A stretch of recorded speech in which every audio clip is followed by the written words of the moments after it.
ዋይፋይ የቆራረጠ እኔ መኖር አልፈልግም። ቀበጧ የቤት ሰራተኛ ዋይፋይ ተቆርጣ ዛሬ 3 ቀን ሆነ እና ቢሆንስ ዋይፋይ አለ ብለሽ አመጥተሻል። ለምን ይቆረጣል እንዴ? አልከፈልኩኝም እስከ ከፍል ድረስ ነው። ዛሬ 3 ቀን ሆነ ቶክቶክ ምናምን ሳይጠቀም ቲክቶክ ላይ ብዙ ቤተሰብ አለ ይጠብቁኛል። ከ4 ሰዓት በኋላ ላይ ስራ ነው ገባሽ፣ ለቲክቶክ ነው ገባሽ።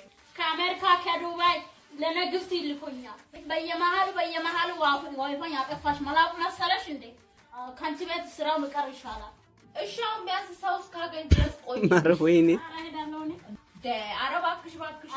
ኧረ ወይኔ ይመቻችሁ እግዚአብሔርን። አንደኞች ዋይፋይ ዘንዴ ወጡን ዳውንሎድ አድርገሽ ነው እንደምትጠቀሚው ለቤት ሰራተኞች የሚዝናኑበት ሰዓት። ምክንያቱም አብዛኛውን ሰዓት ብቻቸውን ስለሚሆኑ ትንሽ ናፕ ሲያደርጉ ስልክ መነካካት ይፈልጋሉ። በዚህ ሰዓት ሁላችንም አዲክትድ ሆነናል። ጭራሽ የሆነ ሰዓት ጣና ነበረ አሰሪዎች ሰራተኞችን ነበር የሚጠይቁት። ምንድነው የምትችይው ከፈረንጅ ምግብ ምን ትሰሪያለሽ ተብሎ ይጠይቅ ነበር። አሁን የቤት ሰራተኞች ናቸው አሰሪዎች የሚጠይቁት። ዋይፋይ አለ፣ ጣና አለ ወይ፣ ኢቢኤስ ሲኒማ አለ። ይመችሽ። እውነት በጣም ነው የተመቻ